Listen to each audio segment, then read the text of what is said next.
you're listening to In the Books. We're a podcast and we discuss book-to-screen adaptations and pickled chestnuts up the botty. Oh, goodness. You'll have to explain what that means in a second. But I'm Michelle. You can find me at Musings on Instagram. And I'm Rita. I'm at Annoying Rita on Instagram. And I don't actually know what pickled chestnuts up the botty means. It's just something that is said in this episode that made me go... Oh, gosh. Let's see. We are back to discuss episode 4 of My Lady Jane, titled Bluebird is Dead, which is a very depressing song by Electric Light Orchestra. So feel free to check that out.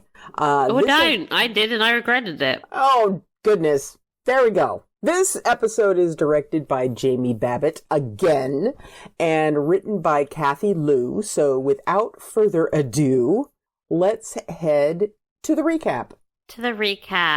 The episode began with the dramatic arrival of Jane and Guildford to Hampton Court. Lord Seymour hands her a crown, which she places upon her head. A literal "Yas, Queen." Yas! An overwhelmed-looking Jane enters the palace and is greeted by her courtiers, who all bow and call her Your Majesty. Yes, even Mary. And most bizarrely of all, her mother. Jane, shocked at her mother's display of respect, deference, etc., faints into Guildford's arms. We then cut to Mary and Seymour. Mary is lamenting that a girl is finally on the throne, and it's Jane Sodding Grey. Even her name is boring. I mean, you can't argue with that. Mm-hmm. She decides she will simply have to kill Jane herself. She refuses Seymour's help, as he tends to cock things up, but acknowledges that when she is on the throne, Mary plans on making him her king, and their quote-unquote purebred verity children will sit on the throne for 1,000 years. Ah, the romance of it all. Oh, goodness. She then strangles him to get a key to his zoo. Back to Jane, who awakens in her dead cousin's bed wearing his robe. This understandably freaks her out. The narrator opines that, quote, grief doesn't hit you all at once. It comes in waves, like the world's most lugubrious hangover. What a great line. He's on a roll this episode. Yeah, he is. Jane talks to Charles. Charles was Edward's former servant, I think. It is not really clear who he is, but he has livery. He explains that Edward threw himself out of the window in the final throes of his illness. This is when she learns that Lord Dudley has been accused of poisoning Edward, and that he chose to die alone in the damp north turret. This all smells like bullshit to her, and Charles, who, witnessed the whole thing, agrees with her. Jane then goes to the north turret in a nightgown to do a little Nancy Drewing. She looks around the room and out the window that Edward jumped out of, and it's a long way to fall, and she looks very suspicious. That's when Guildford arrives. He has been to see his father, and he is convinced that his father is not a murderer. They realize that whoever killed Edward obviously tried to have them killed last night. Jane vows to find out who it is, and the two share a longing kiss before realizing that, oh shit, they still need a divorce and pull away from one another. Dudes, just... That happens a lot. I just hate it. It's like, dudes, just get it over with. Anyway. Divorce Schwartz. Yeah. Like, come on, it's not happening. You both know you are gaga for one another. But anyway. The next morning, Jane is awoken by her mother, whose enthusiasm for the trappings of royalty are obvious. She forces a reluctant Jane into expensive gowns and jewels. When her sisters enter the room, she spots a wedding ring on her sister's finger. This is how she learns about the wedding to the Duke, and also about his subsequent death. Quote, before you embark on a predictably indignant speech, consider this. Thanks to me, we are rich, safe, and happy, so, end quote. Frances, my girl, I wouldn't count those eggs just yet. 9 days. The clock, she's ticking. Frances begins her reign of terror of her ladies-in-waiting by making a list of demands about fresh apples and obscure wines she wants to drink. But when they show her to new chambers, she cannot contain her joy. There's lush fabrics and freshly cut flowers everywhere. She declares that she has made it! Again, no counting eggs. Actually, it's probably down to 8 days right now, isn't it? Yeah, probably. Meanwhile, Jane is holding court with her Privy Council.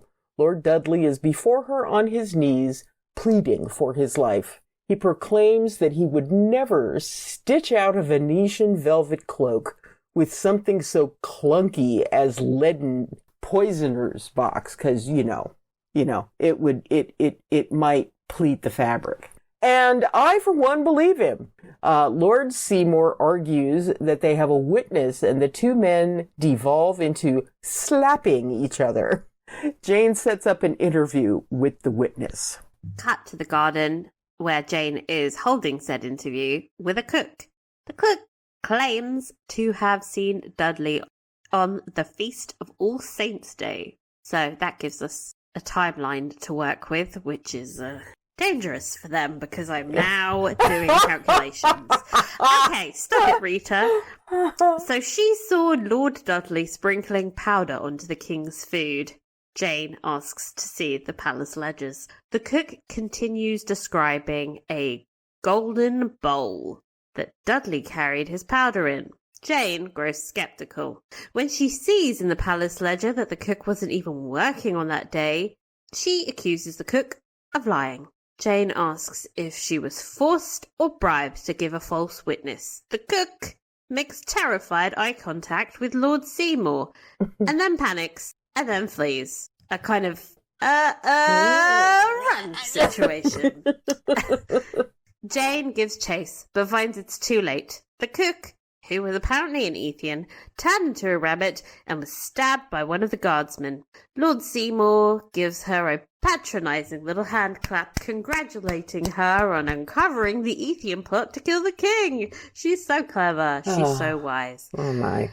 We then cut to Mary, who has put her aversion of Ethians aside and reluctantly enters the dungeon where they're being held. She finds a prisoner, and in a tone reminiscent of a Brit trying to communicate on a foreign holiday, she offers them freedom and riches in exchange for a tiny, tiny favour. Obviously, the Ethian agrees. Now, it's almost sunset, so after an afternoon grazing and galloping and frolicking or whatever he does, Guildford is led to the royal stables by his groom so that he can transform back into a human. In secrecy. Can't be doing that out in the middle of the field. No. Unfortunately, Lord Seymour is in those stables and grows suspicious when the groom calls the horse my lord. Whoops. How long has this groom been doing this, and why is he so bad at his job? Anyway. Luckily, Lord Seymour is gullible enough to buy that the horse is called Milo. Such a 16th century name. Uh-huh. And that the bed set up in the corner of the stables is there because Guildford and Jane are having some kind of marital spat.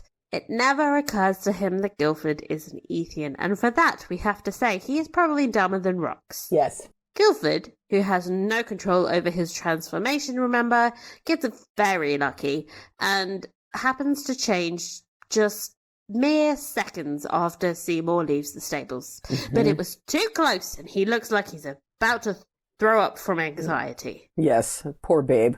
Back to Mary, who's being psychotic and holding a knife up to Petunia's little doggy neck. She's such a monster.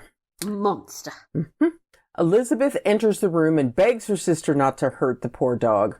Mary accuses her of caring more about the dog than her own sister, and Elizabeth, obviously frightened, agrees to do anything to make it up to Mary. So Mary hands her a box that she is to give to Queen Jane that night. She is not to look inside and not to tell a soul. And Elizabeth agrees. Meanwhile, Jane and her sisters are listening to their mother mock the sycophantic communiques of her former enemies. They are all begging for positions in court, and she delights in having the power to reject them. Jane suggests her sisters become her ladies-in-waiting, and while she accepts Catherine, she declares that she has bigger plans for child murderer Margaret. Let's be real, this probably won't end well. You know, Elizabeth then enters the room with a suspiciously large box and a pile of books as a sort of welcome gift to the palace. She says books always make her feel at home.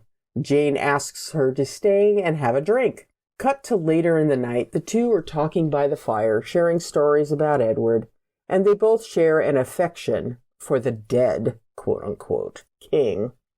As Jane peppers Elizabeth with questions, Bess gets distracted. She keeps looking over at the box anxiously, and when she spots a venomous-looking snake sneaking its way out of the box, she decides she can't go through with it, picking up the box and carrying it back to her room.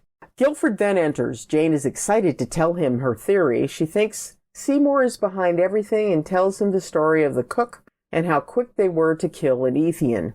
Guilford looks worried and pulls her aside for a private talk. He needs to make sure that their previous arrangement still stands because every moment he is at court is one that he could be found out, and he is putting everyone in danger, his father, his brother, and most importantly, her. Jane is like, I get that, but I have been a little busy trying to investigate a murder and prevent our own. He accuses her of giving up, and that's just catnip for competitive Jane. And before you can say unresolved sexual tension, they are shoving each other against the wall and making out. This time, Guilford is the one to pull away and remind them that they have a divorce to secure, and a very reluctant Jane agrees. I'm tired of this now. Do it! Guilford heads back to his stables to pack back and leave. His father, freshly released from prison and hopefully bathed. It's very pissy down there. Enters the stables and quips that married life seems to have confounded Guilford already. Guilford announces that this whole marriage thing was a huge mistake. Instead, he's going to go to Florence. There's apparently a library there with a letter in it from St. Francis of Assisi, which might help.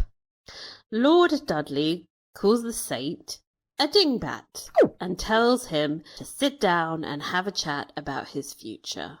Father-son. He wants Jane to name Guilford king, as Concert is nothing more than a pretty toy. But as king, he would have power to protect himself and search for a cure. Guilford looks at him like he's grown two heads, because it's become clear to him that his father was just doing this as a grab for power, and Guilford was merely a pawn. He's pissed.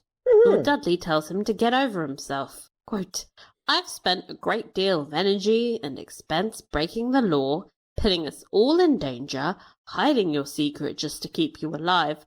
All I ask in return is this, end quote. It's like really hard to argue that. Yeah. The next morning, Elizabeth is in the palace grounds releasing the snake, and as soon as it's out of the box, the snake transforms into a man who shouts, cheers, and legs it into the bushes. Elizabeth looks shook and gasps, Ethan, only for Petunia, who has been sat by her side in dog form, also transforms. Petunia thanks her for saving her life earlier with Mary, and goes on to explain everything Mary did to poison and kill Edward. We cut back to the palace. Jane is having a nightmare about all the various people who have tried to kill her, including the guardsmen from episode 3. This dream clarifies something for her. The Kingsmen are all controlled by Lord Seymour, so he should have a list of all the guards. She attempts to snoop for it in his office, but when he enters, she decides to just, brazen it out. She's queen, after all, so she demands a list. And he's like, of course you can have the list, your majesty. Yeah. As soon as he goes to hand it to her, he fake slips and drops the list in an open fire. Oops. So much for that idea. Instead, Jane decides she needs to be more sneaky, so she invites Seymour to a supper party that evening. Are we at day 7 by now, at least? No. This is all in one day. This is... She arrives. Right. She wakes up. She nearly gets poisoned that second night. Mm-hmm. Now it's the morning and Guilford's a horse again, I think. Okay. Mary has obviously woken up and realized that Jane isn't dead, so her first port of call is to bang on Elizabeth's door to demand an explanation. Elizabeth tells her the snake was dead, there wasn't enough air in the box to let it breathe. But Mary doesn't believe her. She tells Seymour that her sister doesn't have, quote, the guts for the delicate requirements of court life, end quote, aka murder. And so she orders her boyfriend to fetch some Tofana for this blasted supper party. Everyone arrives to the party in their finest, lots of gold thread this evening, and Guilford hunts down his wife to tell her he doesn't like it when they fight. Aw, you two kids. Just do it already, damn it. Anyhow, Jane promises to dedicate every resource into finding a cure once she has found Edward's murderer. Guilford asks how that's going, and she tells him about her plan. While she is hosting Seymour, her sisters are raiding his office to find a leather satchel he has locked away. We watch as they search for the red key that should be in the box on his desk, but Catherine panics, but Margaret tells her she got this and unlocks the box with a hairpin. I love this little girl. I do. I'm a little scared of her. Like, I feel like she may be, like, Creed assassin level sneaky. Mm-hmm. Back at the supper party from hell, Mary offers Jane a most heartfelt congratulations and then slips the It's Tofana. congrats. It's specifically. Oh, that's true. Congrats. Yes. Congrats. Ooh. And then slips the Tofana into Jane's wine. Meanwhile, Seymour is inviting Guilford on a hunt. A bit of a problem because people usually hunt during the day.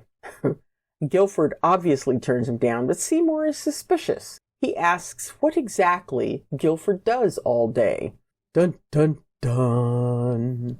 Jane quickly distracts him by talking about the Ethian cook. What exactly were her motivations? Seymour suggests a generalized hatred of verities and then proposes a toast to their clever queen.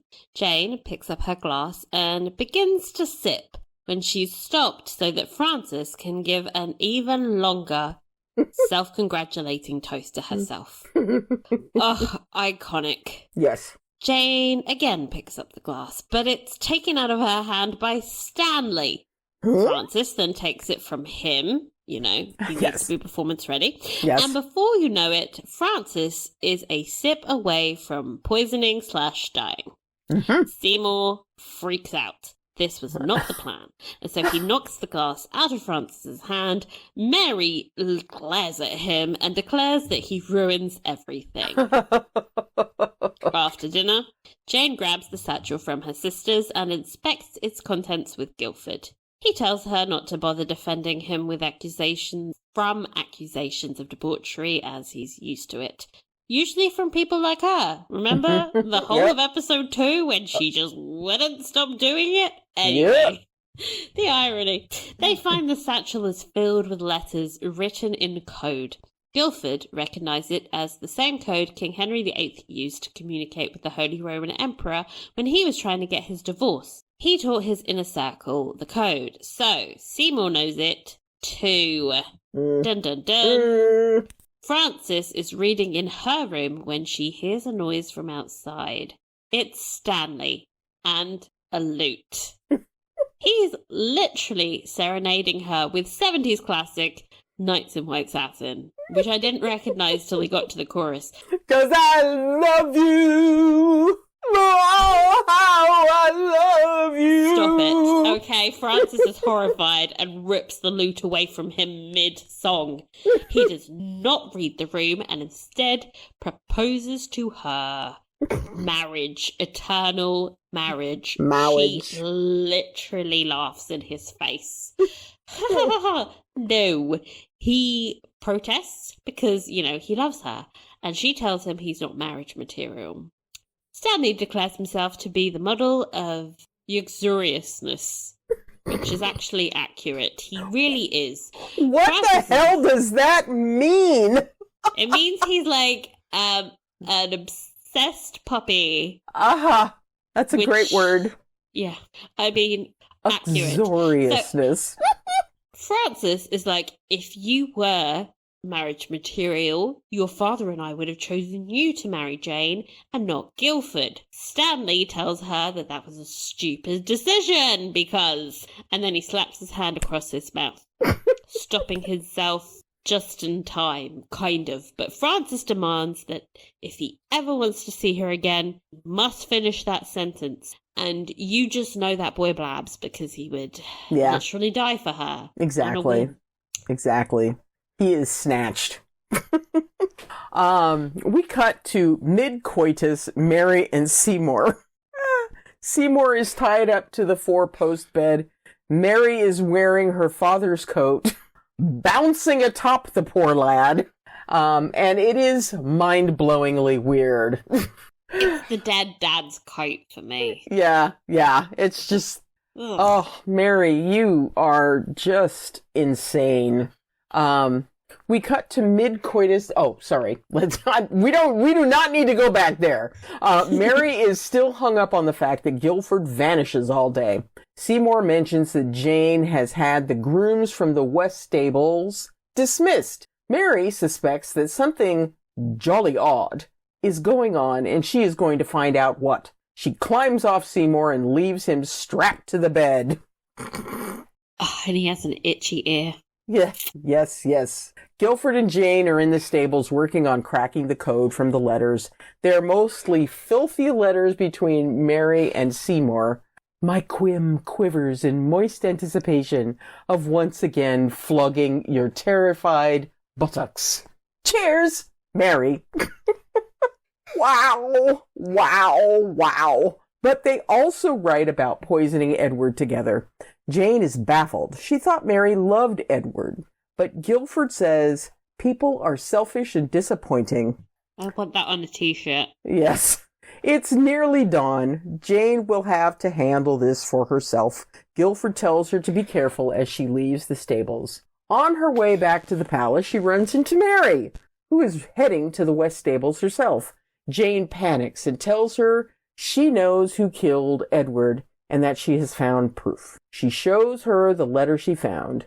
Mary goes nuts, tackling Jane to the ground, wrestling the note out of her hand, and swallowing it in a matter of seconds.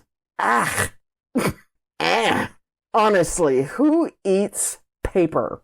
Yes.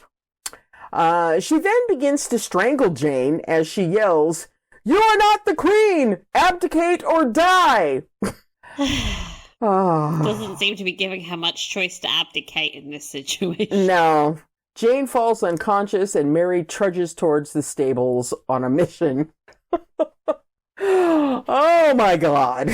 We then cut to Guildford, who is pacing back and forwards in the stables nervously. Ironically, he's not a horse yet, but he kind of is acting like one. The sun creeps through the doors, and he then turns into a horse. Watching him through the crack in the door is Francis. The narrator declares that Francis knows Guildford's secret. Mary knows Jane knows Mary's secret.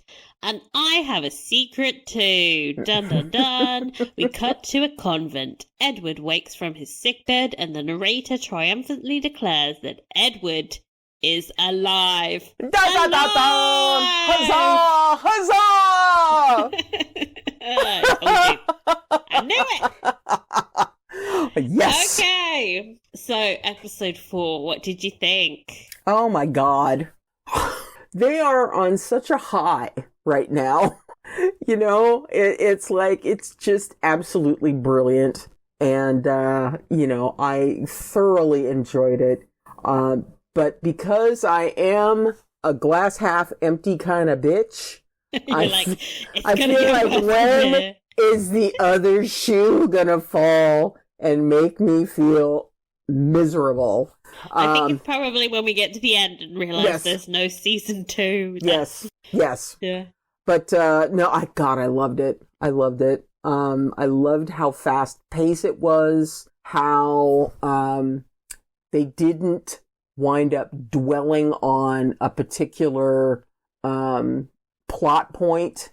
The one that continues through this whole thing is, Guilford and Jane trying to figure out the cure for him.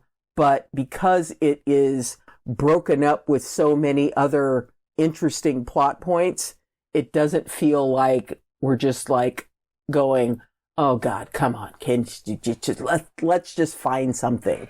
But I just love this show. Damn it, we love it. Yes. It's such How a about great you? episode. Yeah, I mean, so hard to summarize this episode in a recap, by the way, because it was like plot point, plot point. Like every scene is so important and Yes. so much is happening. Yeah, and I got the sense that they were like dropping breadcrumbs for later on, because there was a moment where Lord Seymour says that there were rumors of an Ethan at court, so I'm like, someone in their inner circle is definitely an Ethan. I'm like, I'm suspicious about Elizabeth. Who is it? Yeah, there's just so much plot, but it's still really fun. Like, I've never watched a show where like there's this much happening, but like it's manageable and enjoyable and it's fun. Like, I don't feel like whiplashy. I just feel like I think it's also because of the tone and how funny it is, and the sparkly dialogue makes some of the absurdities just work. You're like, okay, so we had about 5 seconds where a snake nearly attacked Jane, but that plot point was done in like in like no time, and then boom, move on. The dinner party where we see the cup of poison moving so quickly between so many people. It's just, oh God, it's just brilliant. I love this show. I feel like it's impossible to get bored, because like if you don't like a plot point, it will be over in 3 seconds.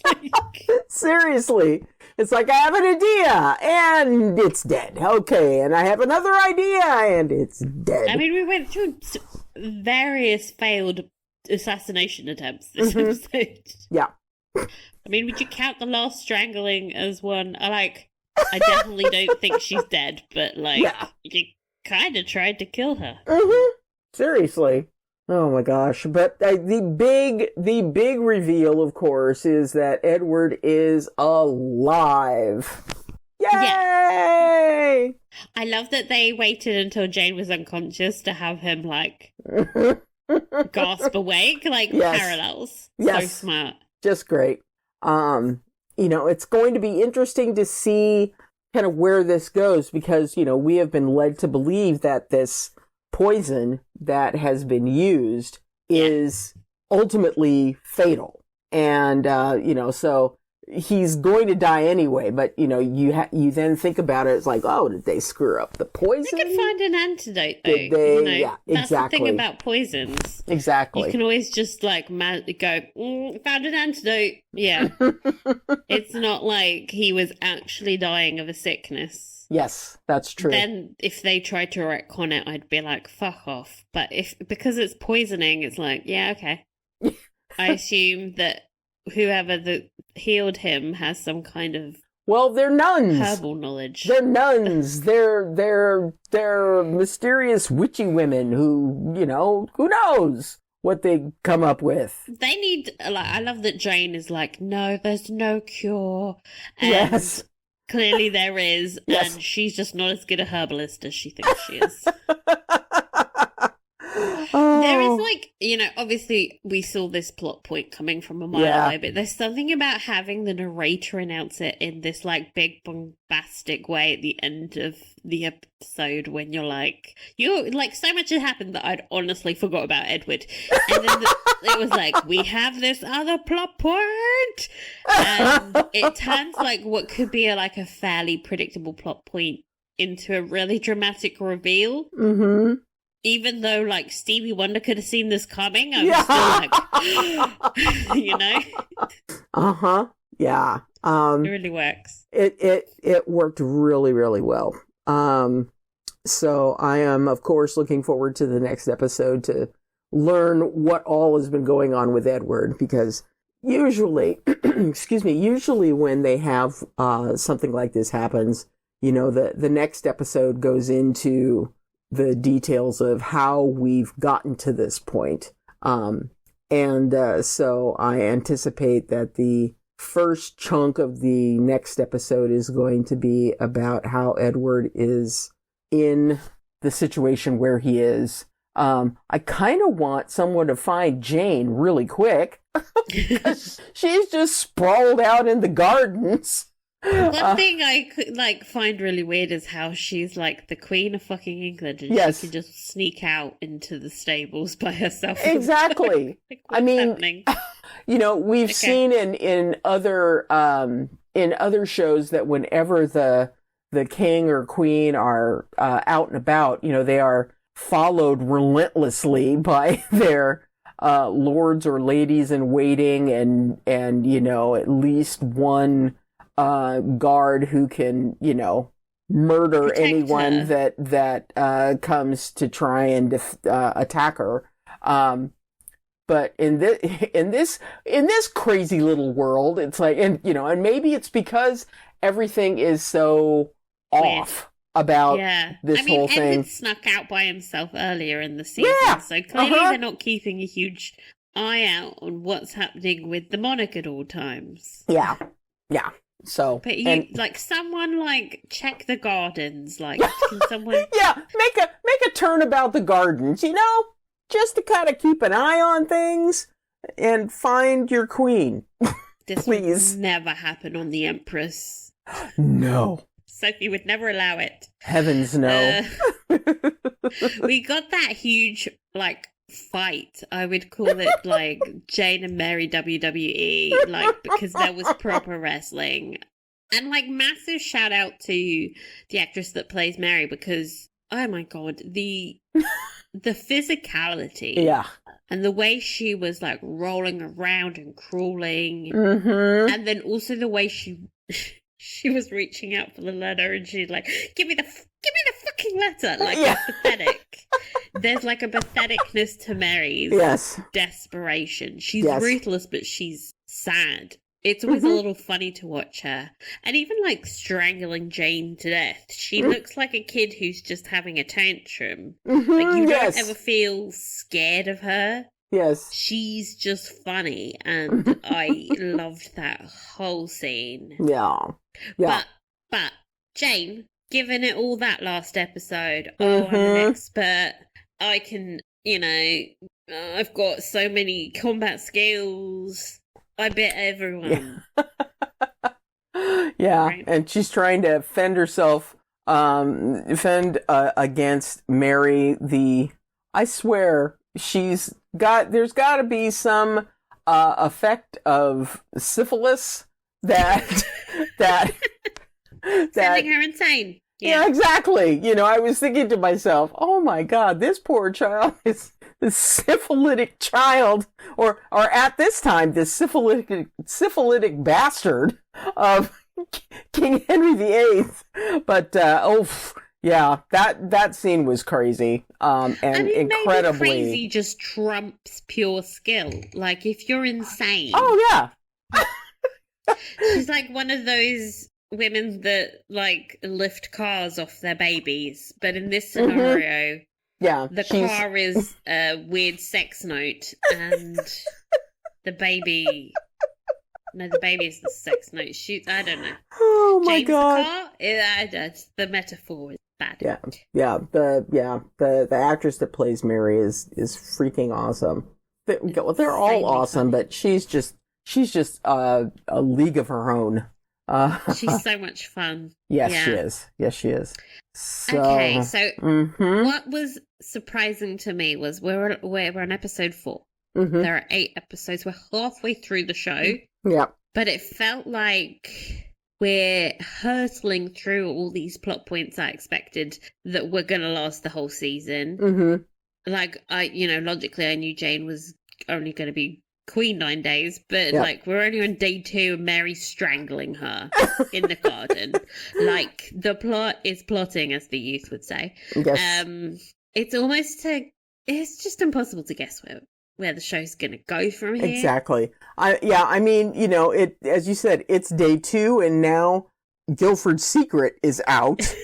His mother-in-law now knows that, her pure daughter has married an Ethian or whatever he is. She's going to be like, get a divorce, Jane. Yes. Yes, indeed. Which, actually, that's really clever. This is a clever plot point because as soon as Jane's mother wants her to get a divorce, that's the thing that's going to make Jane not want to get a divorce. Exactly. She always wants the opposite of what Frances wants. Exactly. So now that her mother is like, we need to end this, that's when they're going to shag. Uh-huh. Yeah. Yeah.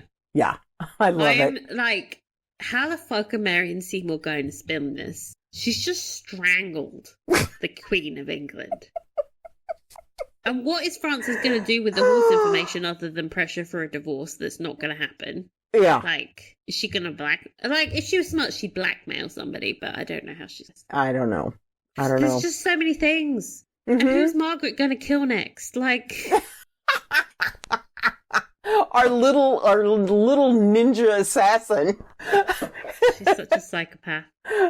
Little being the key operative word. She's a little tiny girl, but she has an amazing set of skills. I love her so much. I do too. Oh, I God. kind of want to be her, like, live that life. I am scared for her, though, because as soon as Frances said, I have bigger plans for you, I was like, yeah, whatever they are, you're not going to like them. Yeah, it's like, oh, God, who is she going to fling Margaret at? And she's too young to get married, but... Is she? She's like 14? She's 8. Well, then never mind. She is a little too young to be married. The middle sister is probably more closer to 14. But anyhow, it's going to be fantastic. That whole dynamic was hilarious as well when they were all in the room together and Frances was reading out her letters. Yes. Oh. And I think like Catherine was playing like the hops. I don't know. I can't remember what instrument she's playing, but she's like, stop that racket. Like, God forbid you have any accomplishments. Like, no. We're focusing on how much of a bitch this lady is. Oh, my Lord. She's just the worst, and it's hilarious. It's wonderful.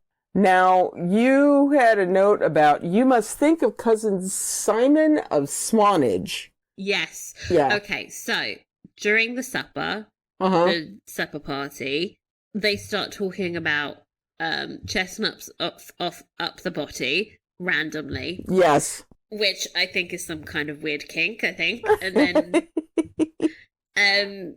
Stan kind of masks it by saying, that's how I cured smallpox, when he's like, he brings out towards the table.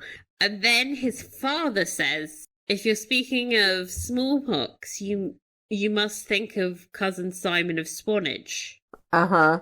And and then that's where that stops. Like, and then I googled Simon of Swanage. Uh-huh. Nobody. I don't understand this.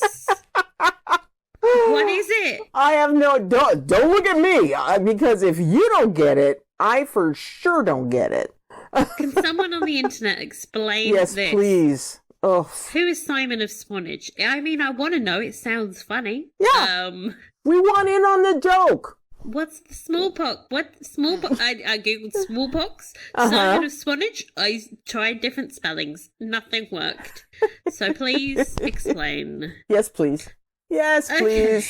Okay. Storylines. Yes. The Cure versus Murder Mystery Tension. Yeah. So our couple were fighting. Jane Ford. I'm making that happen. Yes. So we had their main tension this week as a couple, and they weren't really a very big feature of the plot. Yeah. Was Guildford freaking out that he might get caught, Mm-hmm. and like trying to remind Jane to keep the cure as a priority, and Right. and Jane was like, "Someone's trying to probably kill us. So I have to prioritize this first." I thought it was like barely a fight, that they had like a little bit of a disagreement. Yes. So I was really surprised at how quickly Guildford wanted to bounce to Florence. He was just like, bye. Okay, fine. I'm out. It's like, dude, you haven't even been there 24 hours. It's ridiculous. And I guess, like, no, logically I know Hampton Court is scary to him because and very hard to handle, like, the powerlessness he feels because at any moment he could be found out. Yeah. So that's a legitimate fear, like, because there's always someone watching. I mean, and I understand the reason why he is so afraid. Honestly, he shouldn't even be anywhere near the palace. He should be out in the woods somewhere, because you know that there are like woods adjacent to the palace. So Okay, not now. But there's a very good Italian restaurant if you're ever interested. Oh God. But he should be like in the woods instead of in a stable on the premises, So fucking hard to explain though. Like, they got married like last week. Right. Okay. So it'd be very weird to be like, I'm the new Queen of England. Where's my husband? Don't ask questions.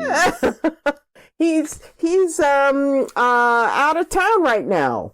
But yeah, I mean, I understand, and so I completely understand Guildford's concern, because he is in such close proximity to where all the shenanigans are happening. He's right. He could be found out at any time. Yeah, it is really not a great place for him to be right now. But he needs to be close to her. Yeah.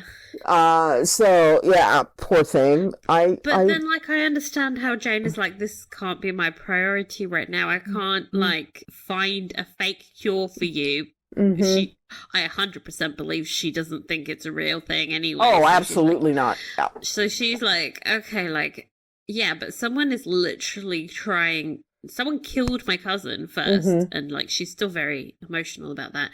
But someone is literally hunting them down to try and kill them. Yep. So like this, so he's worried that he's gonna get killed, but she's worried. She's also worried that they are going to get killed. Exactly. So her focus is on trying to make sure that doesn't happen. Also, I find it really weird that he lost patience with her after 24 hours. Yes. Some of this is dumb because of the timeline. It's like... Yes. It's like fine, you're not going to do this? One night of playing Scooby-Doo. Great. I'm going to go to Florence. Guildford, don't be stupid. Guildford. Don't be stupid. What I really liked about that conversation with his father, though, is that it made him realise that literally his only ally at court is her. Yeah. Not even his dumb father. Yeah. His father is just power hungry. And his brother is nuts. I mean, his brother doesn't like him. No. No. Every opportunity disses Guildford. Yes. Yeah. And I really liked that Jane was relying on him to solve her Scooby-Doo mission, and like they became like a bit of a team, that they were like, she relied on him to help find the answers to her problems, which she absolutely wouldn't have done like a few episodes ago when she was like calling him dumb and hot. And now she's Yes. like, oh my God, you're so smart. Mhm. He's like, yeah.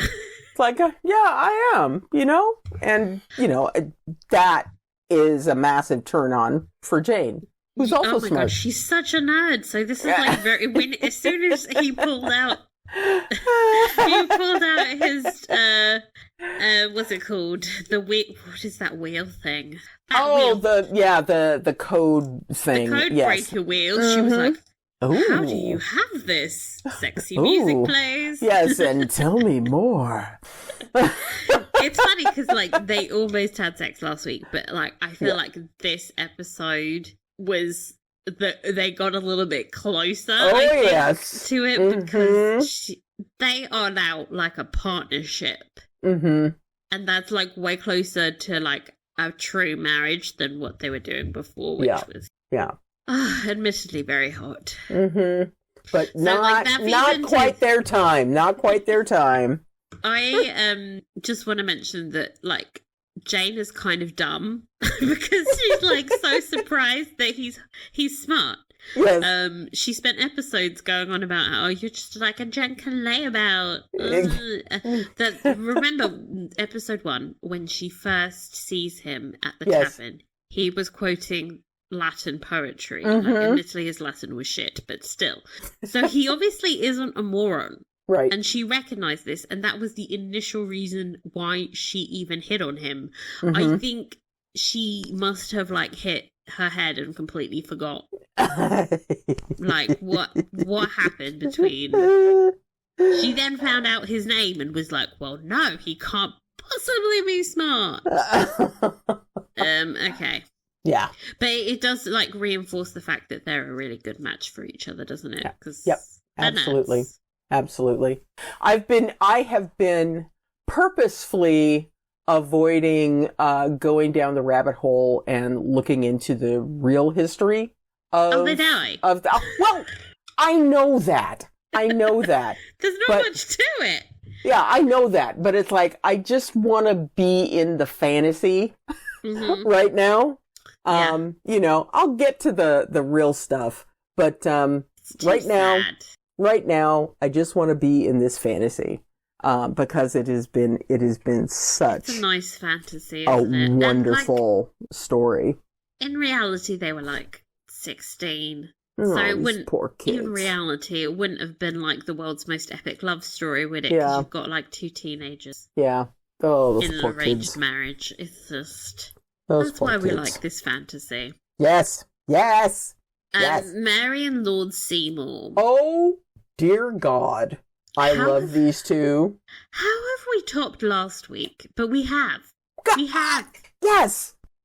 Wearing your dead dad's coat while having sex might possibly be the weirdest thing I've ever seen. Yes. No. Is it? Maybe. Oh. I've seen some weird shit in my time, but that's a kink I don't understand. That one is pretty high up there.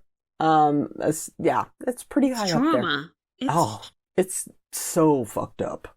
It's just, it's like she wants to be him, and then she wants to also have sex with while she's him. Yeah, that is a little pathway that I don't want to go down. I want to keep that one kind of shaded I don't think we can darkness. Understand it because we're not psychos.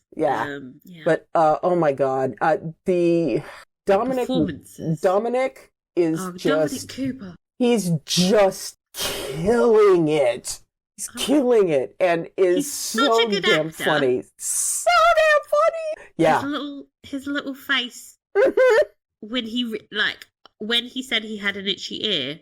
Yes. I felt that in my bones. I was like, oh. Yes. Oh my God. Yeah, Dominic Cooper. It was such a good episode for them because, like, so good. It started with Mary being like, oh, you're useless at this. I'm going to take over. And then she's constantly crap.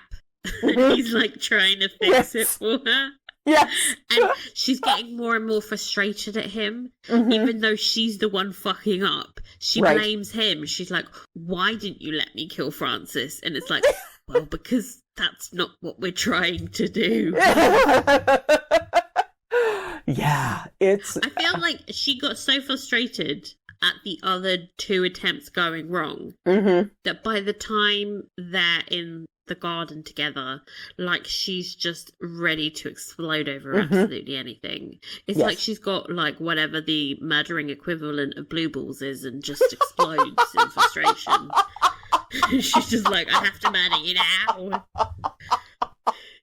Oh my god! But, like, that's how the actress is playing it. Like, you can see she's getting more and crazier more and crazier and crazier, and then she just goes bananas, eats the paper, strangles her cousin. There, if she was thinking clearly, she would have ate the paper and left. Yeah, but no, she's fucking insane. Her need for Jane to be dead basically trumped any sense of reason or planning or anything along those lines. She was just like, it's murder time. It's murder time, bitch. It's murder time. It's murder time, bitch. Oh my god. I mean, the nickname, the Squidgy. I can't keep track of it because I think they both call each other Squidgy. But it kills me. I don't understand how these two weirdos have found each other, but they are a perfect match. They're just a delight. And the scene of the bouncy the scene of the bouncy time. The bouncy sexy times, it was shot. I loved how it was shot. Overhead. And it was just perfection. Seeing Seymour just splayed out there, and Mary's just going to town. It's and the shock of it, the initial shock of seeing that scene. I remember sitting on the couch going, "Oh God!" Suddenly, I'm clutching my pals. Yeah, it's just like, "Oh God." Am I a prude? And it's like, no, this is genuinely quite strange. Yes, quite strange and disturbing. Yeah. So, I love it. Like, long may it continue. Yes. Speaking of strangeness, Stanley and Fran. I mean, I think the loot scene is one of the funniest things I've ever seen. And particularly the way that she rips it out of his hands mid. Oh, I love it.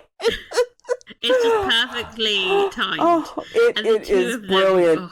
It's brilliant. They have perfect comedic chemistry. Yes.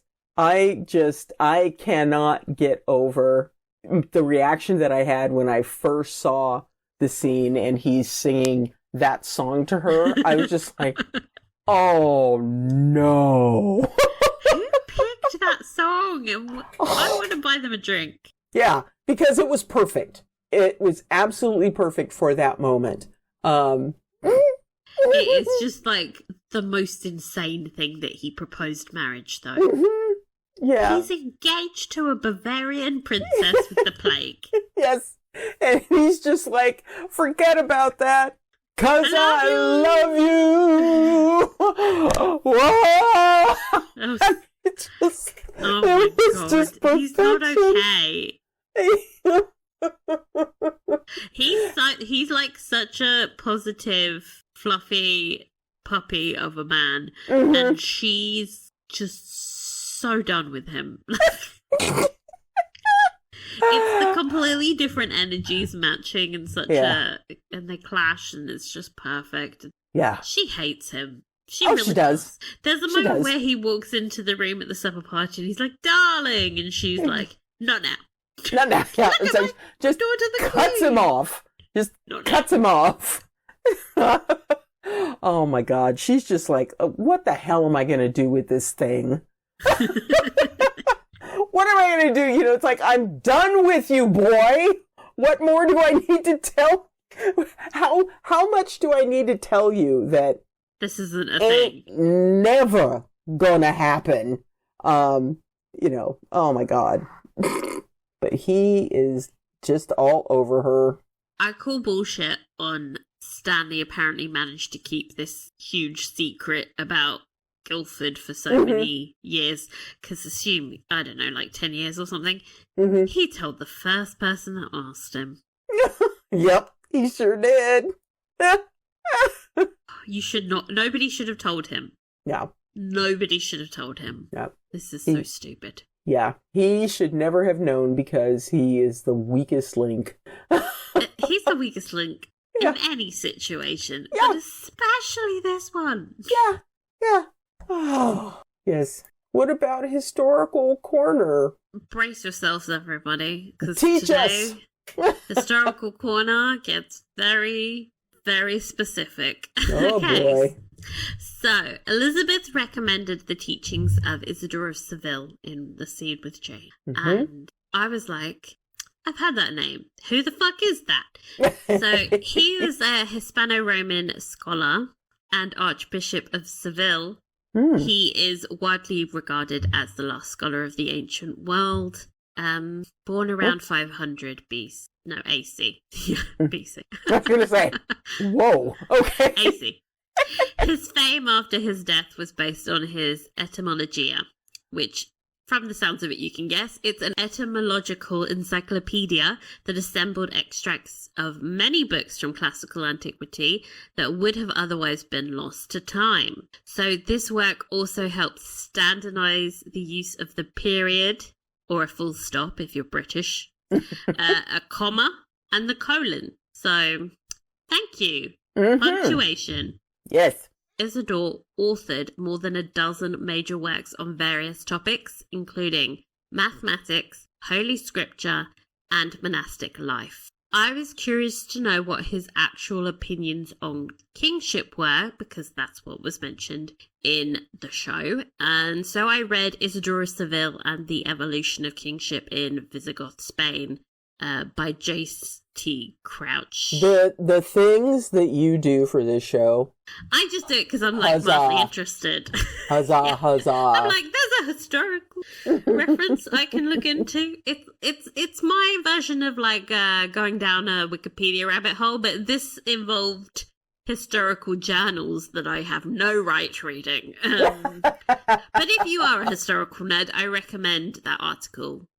But a basic summary of his ideas on kingship is that he believed that kings were raised by the grace of God as his instrument of order on earth, sitting in authority over the people for the benefit of the many. Kings ruled by divine authority and were restrained only by the fear of God and were subject to no human punishment. He thought kings were men who had special commission from and relationship to God, and they were answerable to him alone. So this sounds very familiar to us today, as the divine right of kings has become a fairly standard idea of kingship. But he was writing in 500 AC, a period where Spain was ruled by the Visigoths. Now, Visigoths were rulers that were elected, quote unquote, because obviously it was not a free vote. It was like a bunch of lords voting, but they were more like warlords as we understand them than divinely appointed figures. So, you know, despite being a throwaway line, this very silly show manages to capture an idea that the real Queen Elizabeth would have absolutely have agreed with. And she definitely would have read this because she asserted her divinity to rule at the time as a queen through her relationship with God. And it's an idea that she really established in England, and it's one that most monarchs have then sort of stole from. They just kind of continue on with that. Yeah. They're like, this is a good idea, we can bullshit. Yes. Yeah, previous to that, this wasn't really the idea of kingship. It was much less to do with God and divinity, because the head of the English church is the king or the queen in England. And before that, Catholicism was in charge, and the king or the queen was largely unrelated to divinity. So it's an interesting point that they made. Anyway, Francis of Assisi. Yes. Guildford wants to go to Florence to read a letter by him. He was an Italian mystic poet and very famously a Catholic friar who founded the religious order of the Franciscans. You know, the guy in the brown robe with the funny haircut and the rope around his waist. Francis is associated with the patronage of animals. Yes. Ding, ding, ding. So it's become customary for churches to hold ceremonies blessing animals on his feast day on the 4th of October, which became World Animal Day. Right. So that's coming up. It's coming up, people. So prepare to get your pets over to the church, which is always an entertaining thing to see, quite frankly. Yay! Bring your kitty to church. Get those animals blessed by a magical figure. Yes. I thought that was an interesting idea, that this saint might have some insight into atheism. Then we had the Blackadder, not just a sitcom. Yes. It's in Latin, it's called Vipera virus, known as the adder. It's a species of venom snake in the family, oh God help us, Viperidae. Viperidae.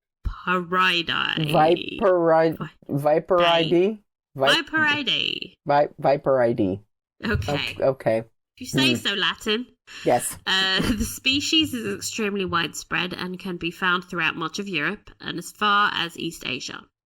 It is one of only 3 snake species native to Britain. One of my favourite things about growing up in England is I didn't have to worry about fucking snakes. Oh, man. That's nice. The other 2 are non-venomous. So this is the only venomous one in England. Responses to adder bites are usually quite mild, but in some cases, very rare cases, they can cause severe poisoning and even death. So, about 100 adder bites are reported in the UK each year. So, that's bad. But only 14 people have died from adder bites in the past 145 years. Wow! So, the chances of this snake actually being able to kill, very fucking unlikely, isn't it? Very rare. Very rare. I don't think Elizabeth should have worried. She should have just been like, have at her. And just we'll see what happens. I'm sure Jane would have known an antidote or something. She'd have been Of like, I'll course. just put some, I don't know, lemon on it. Put some lemon on it. Oh my God. Fine. She would have been okay. She would have been great. Wow. Well, thanks for that, Rita. I'm sorry. Don't be sorry. That's wonderful. I always love it when we get to hit up the historical roundup or the historical corner. Yeah, it's like a forgotten wing of the in the books, where I'm just sat here like reading historical journals. It is crazy, like the references they have in this very silly show. Like we'll have like Mary going, "Congrats," and then they'll be like, "Here's some obscure reference." Exactly, and they'll come up with phrases that make absolutely no sense.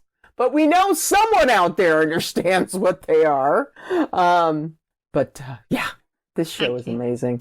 Love you, writers. Keep dropping these hints. Okay, now we do favourite performances. Oh my God. Can we just say everybody? Yeah. I mean, I think absolute favorite, Seymour. Dominic Cooper has been just slaying it, and I mean the way he tripped when he was tripped, yes, he fake tripped, yes, and then the way he went, oops, yes. I mean, it's just amazing. I love him so much, and the scenes with him and Mary are just wonderful. The scenes with Guilford and Jane. They keep steaming up my glasses, even when, they're just like standing next to each other because holy crap. Francis and Stan. There's just no weak links, is there? Like No. the supper party scene was just, it's, I can't choose because they're all just nailing it. The standout for me was Kate O'Flynn as Princess Mary because, okay, firstly, the scene where she's yelling loudly and slowly at the Ethiopian jail. Yes. I want to know if that was, like, in the script, or if it was a choice. Yeah. Did she just do that perfect. because... It's such a perfect understanding of the character and how she would see these people. Yep. Of, like, get in the box. Oh my gosh. The way she ate the paper, it wasn't just that she ate the paper, it was that she, like, got the paper, like, round her mouth. There was, like, little bits of it hanging down. Yes. The way she pronounced congrats. Yes. Like, so awkward. It's just her little choices that are sending, like, a very funny character into just pure icon status of, like, she's just making amazing choices. Yeah. The way she said jolly odd. Jolly odd is...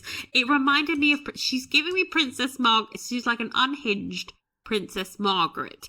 The way that she's, like, so uptight, but so crazy. Like, Princess Margaret would never be like this. But her, like, the way she speaks and her mannerisms is sort of like uptight, upper crust British lady. Yes.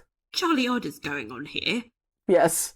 Off to smacks and bottoms. Oh, I would love to hear an interview with this actress and, you know, and hearing how she came up with the choices that she made, you know, just to see whether or not, you know, some of the things that, you know, we're talking about may have been part of her process. I would be so happy to hear her talk about how she came up with the way to portray Princess Mary in this.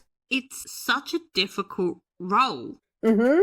And I feel like under anybody else's, like, if they've cast somebody else, you would have got a very generic, like, crazy bitch person. Yeah.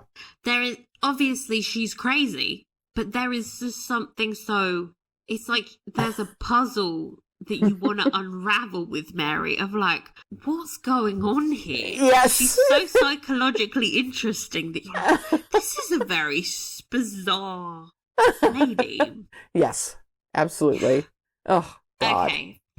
My favourite scene was Supper Party, just for the way everyone was interacting with each other. I don't think we've got many scenes where everyone's in the same... Right. And just, like, the pure chaos of the poisoning and everyone, like, trying to keep their different secrets from each other, and the way that it kind of devolved into everyone just going, ha ha ha, Guilford's such a drunk loser. And then Guilford just sat there like, oh, for fuck's sake. Oh my God. Yeah, you picked my favorite scene as well. I mean, it, you know, and for similar reasons, you know, it's nice to have everyone in a scene and see how they work with and against one another. It was really delightful. And, you know, I admit that I rewound and watched the whole scene a couple of times just to kind of watch kind of how things, because it's like a great big juicy steak and you just want to savor everything. But brilliant scene. My second favorite scene, I think, was the in the garden and the whole paper eating and strangulation, because it was just so unhinged. It's just I've wonderful. never seen a show be like, we're gonna go fucking crazy in episode 4. Like, we're not, this isn't like right at the end. Yeah. Oh, like, went balls out. Oh my God! And Francis's crazy speech. Oh, yes. I've never seen such a narcissistic speech. Yeah. Oh my God! I'd like to thank myself. Yes. We're just like, Francis, oh my God, now is not the time. Francis is crazy. Oh God. Oh Lord. How has Jane turned out so normal? I don't understand. The poor child. Oh my God.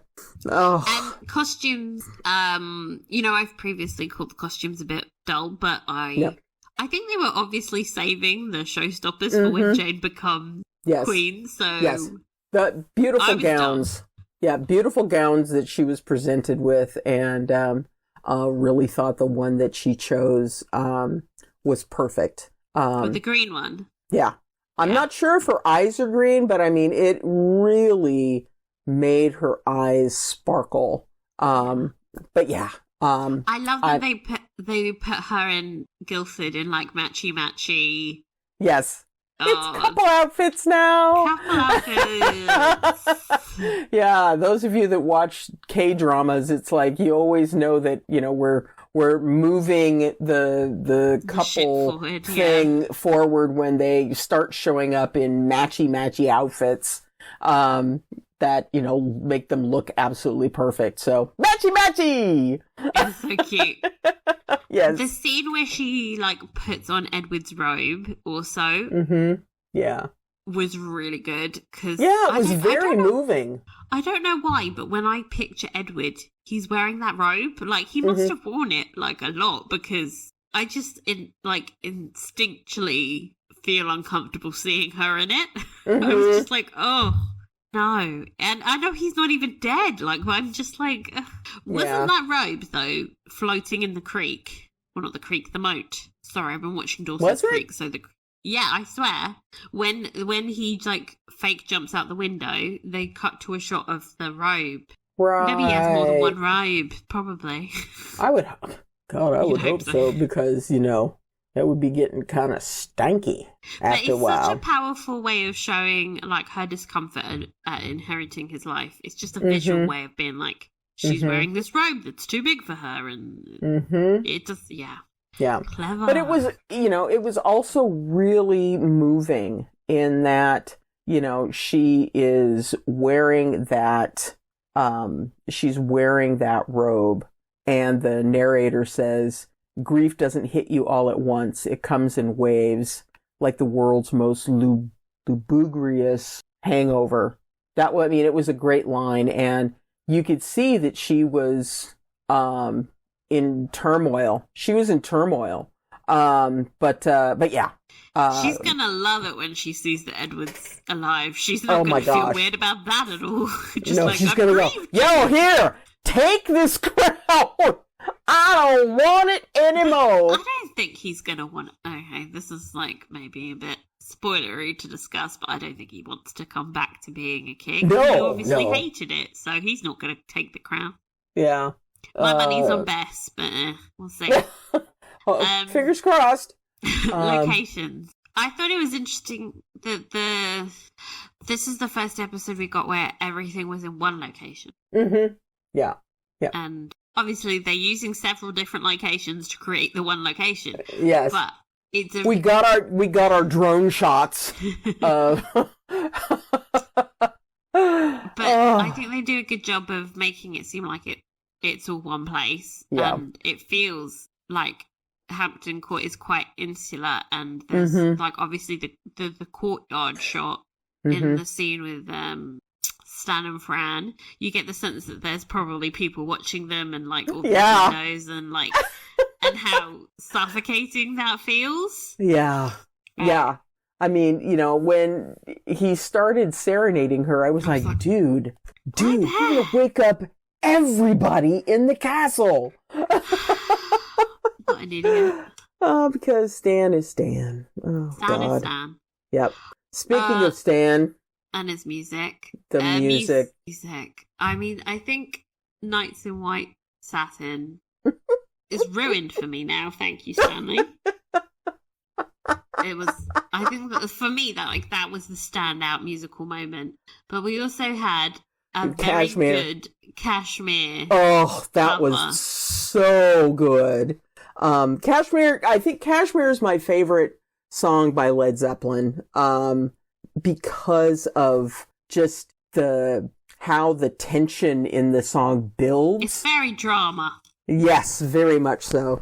And, man, when they kicked that off, I was, oh my God, this is perfect. This is perfect. Well, it was actually a cover by a band called Les Zeppelin, which is just so good. I love when people have funny names. Perfect. Yes. Perfect. But, so good. Real Real by Sleigh Bells when Frances enters her bedroom. Supernatural by Deep Valley when Jane and Guilford are making on out.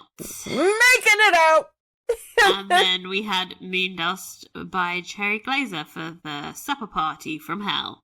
Oh my gosh. There is like a kind of like 70s vibe that that has started from the first episode that they're continuing. Yes. That just, I don't know why the 70s aligns so perfectly with fantasy Tudor England, but like maybe it's all the velvet and the loose hair. I don't know. I think so. I freaking want this soundtrack so bad. It's like every week they are just pushing out bangers. And I love the fact that these covers are done by these awesome women groups. Just love it. I want it so bad. I can't wait to see what other songs we're going to get. Yeah. But they made me very happy this week. Okay, anything you didn't like? No. I think we should just suspend this question until the other shoe falls. Until the last episode. Yes. Okay, so how many shoes out of 5? You're gonna give 5. I'm giving it 5. Okay, so I know I've been entirely positive this episode, but I was thinking I actually preferred last week's episode to this one. So should I give it a 5? I mean, logically, I know it's a 5, but I did prefer. I think because like there was way more romance in last week's episode, and as much as I loved everything, I would not want to change it. I want some romance. Give me some romance. Give me more romance. I know every week can't be romance, but give it a 4.5. You know you want to. You know you want to. 4.75. Oh, now we're getting into the 4.75s. You know, the things that you don't like it when I do it. But I just don't want to underscore. I don't think it's a 4.5. I think it's a bit better than that. But how about a 4.8 or 4.85? No, too much math. 3/4. All right, 2 3/4 or 5 3/4. All right, or 4 3/4. All right, do that. Okay. Well, all right. Here we go with the inbox. Well, you did it again, Rita, with Rihanna's Whips and Chains. You found Seymour and Mary's theme song. Yes, you did. It made me laugh out loud. And then I thought we need to find theme songs for all our favorites on this show and then put them together in a playlist for the end of the series. Perhaps easy one to start with, Sweet But Psycho for Margaret. Obviously, really, that's a good one. Laughing, crying emoji face. One thing I find great about this series is it swings from relative seriousness, sort of, to slapstick in literally 10 seconds. Cases in point. Was it just me, or did the scene with Lord Dudley and Seymour squabbling and insulting each other in front of Queen Jane reminiscent of a Blackadder scene? Yeah. In fact, I think Dominic West is definitely challenging the Blackadder, the not-so-smart version, at times. He even looks like him. Okay, God, I laughed when Stan started singing Nights in White Satin. By the way, he has a lovely voice. He does. And professes his love. Bah! Emoji face. As for Frances, she is close to stealing this show with her "I'm so proud of me" speech. She's awesome. And of course, the insane Princess Mary wrestling Jane and eating the incriminating letter, laughing, crying emoji face.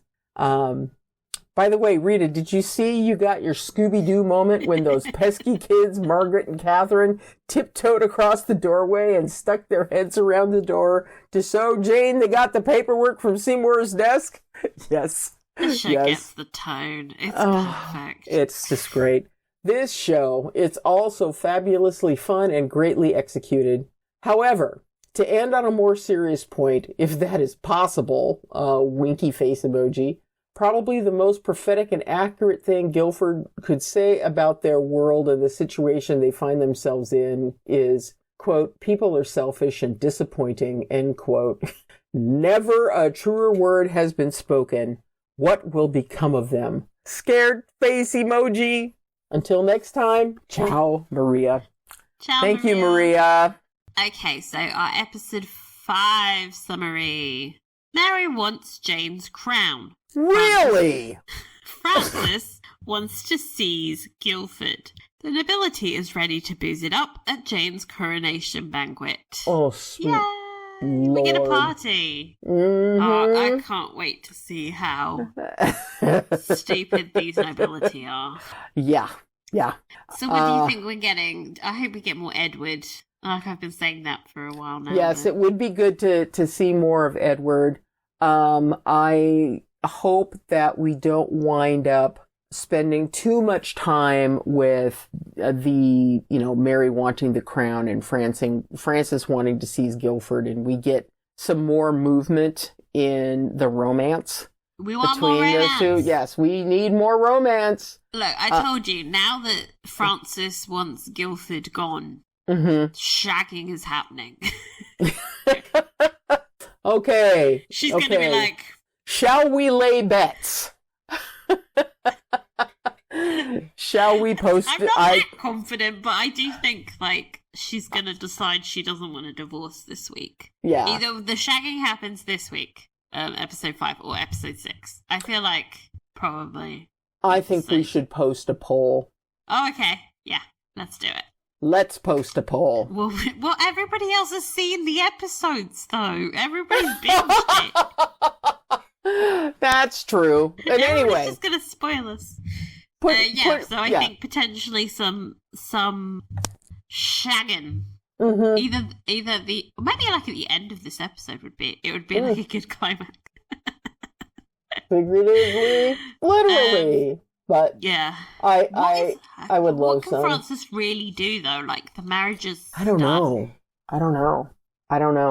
Unless she's going to come up with some crazy scheme involving Stan to try and get Guilford away from the situation. Don't you think it would be a bit scandalous to have them get divorced? She becomes queen and then they get divorced straight away. Come on, fucking Francis. Yeah, I mean, even though Henry was running around divorcing wives right, left, and sideways, it's still...